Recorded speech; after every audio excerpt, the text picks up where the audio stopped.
I'm not going to say that this is breaking news, but it's certainly breaking analysis because people are not reading the Washington Post article uh, about Pete Hegseth ordering the second strike to kill shipwrecked mariners who they had blown out of a boat with 11 passengers, which is unusual, right? I'm an intelligence guy. I'm a naval intelligence guy. I have helped sink a fair number of small craft around the Middle East and North Africa. And this is unusual. 11 passengers in a drug boat is just not doesn't happen, right? It just doesn't happen.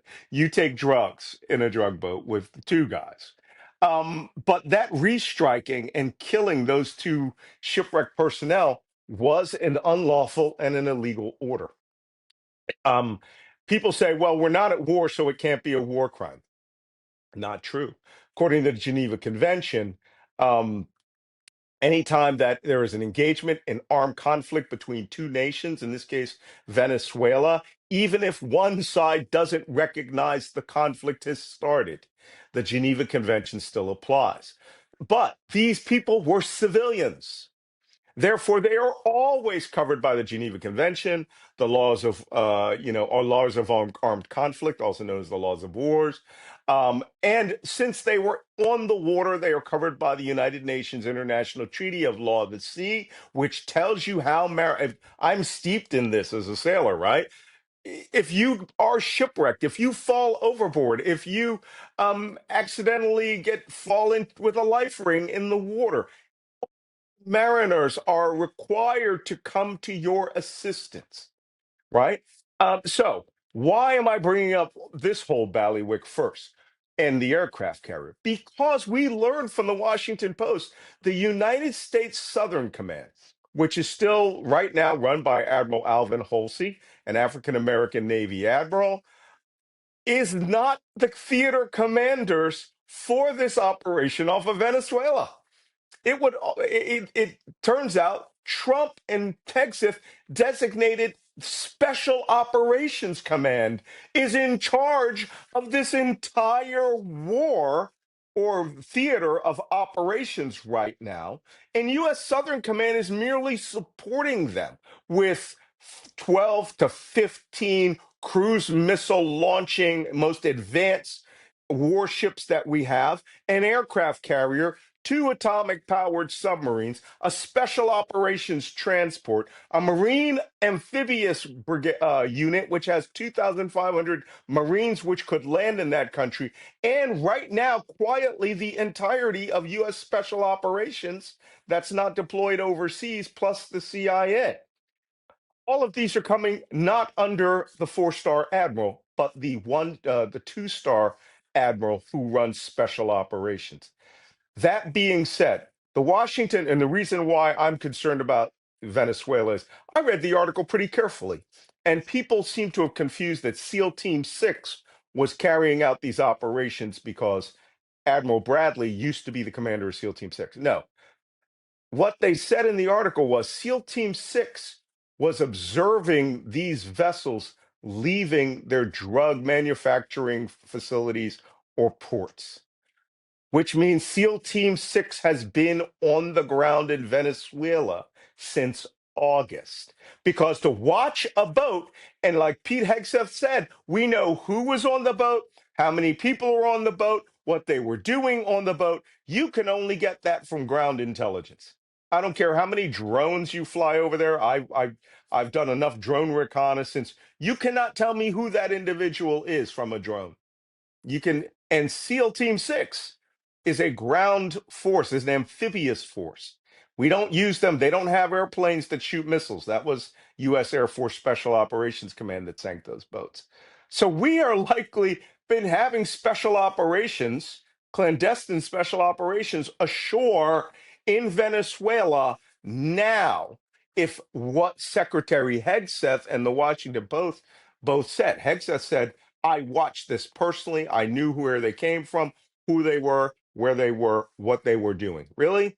Either you have now CIA assets could be there, but most likely there's somebody there sitting in a swamp and in chest deep in water, or in a hotel room, or in an Airbnb, or in a small craft, on a kayak, who has been monitoring these things. That's ground intelligence. And the only way you could say what you said with SEAL Team 6 or any other SEAL special operations unit is if you're on the ground. So let's hope that that's not true and no one gets hurt or captured. Indeed. What do you think we should watch for next in this sort of standoff that's emerged? Then, I mean, we've Yeah. heard that something of an ultimatum might have been given to Maduro, but can Trump and the White House really expect to sort of topple the Venezuelan government without having to go through Congress for some sort of land attack or expanding clandestine operations? I mean, what should we be looking for now? This is funny because so many people back there go, well, Obama just randomly went out and started killing people, around the Middle East, including American citizens. They had authorization of use of military force of 9/11 against all members of Al Qaeda and their subordinate groups. They were real terrorists in a real organization which had ID cards in certain places, right? Membership cards who knew they were. And therefore, they were true combatants. They had attacked the United States on 9/11, were fighting America all over the Middle East with terrorist acts. None of that is happening here. How they designated the Trenda Aragua group as a terrorist group on the premise that they are dealing drugs, therefore, those drugs and these packages are considered by Donald Trump and his lawyers as launched weapon systems which will work their way through Latin America, Central America, and will land in the United States on a street corner in the form of a white packet of powder, and that 1 out of 100 of those people may suffer an overdose from cocaine because there's no fentanyl coming out of Colombia. I'm sorry, out of Venezuela. And that should be considered the delivery of a weapon system that kills an American citizen. Even in his wildest dreams, Ronald Reagan, George W. Bush, no one ever considered the war on drugs to be a kinetic combat operation in which the drugs themselves were a weapons system. Let me tell you something. I'm a widower. Late wife was a cancer patient, and I'm just going to tell you something about where fentanyl comes from. If it doesn't come from Mexico and China, it comes from your hospitals. There were times when I did an accounting of how much liquid Oxycontin I had in my house, and it tallied up to 2 liters. We had over 25 100 microgram fentanyl patches that will kill you if you take 100 micrograms. And I brought all this back to the hospital one day and I showed the doctors, and they said, that street value you have in your arms is about $200,000. And I said, you're overprescribing fentanyl. That's where an enormous quantity of the fentanyl on the streets of the United States come from. Mexican drug cartels do not create 100 microgram patches of fentanyl, which causes immediate overdose in the United States. They do synthetics, they do other things. So, are we going to start launching Tomahawk cruise missiles against American hospital pharmacies? I mean, this is a mind-bogglingly crazy. And I use that personal story because, there are people who are dying out there because Donald Trump has thought up the idea that we'll just call them terrorists and just kill. I'm using his words. We'll just kill them. You can't. There is no authorization of use of force. There is no declaration of war. There is no presidential War Powers Act authorization for 90 days based on an actual incident against the United States.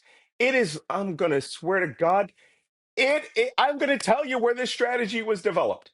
I'm sorry, it's a case of very bad plagiarism. The Trump administration has literally stolen the plot to Tom Clancy's A Clear and Present Danger. They have special operations soldiers going up and blowing up drug manufacturing sites and heroin, cocaine packaging sites, and shooting down the airplanes and sinking the ships. And by the way, I wouldn't be surprised if there were drug smuggling aircraft being shot down right now. We just don't know about it.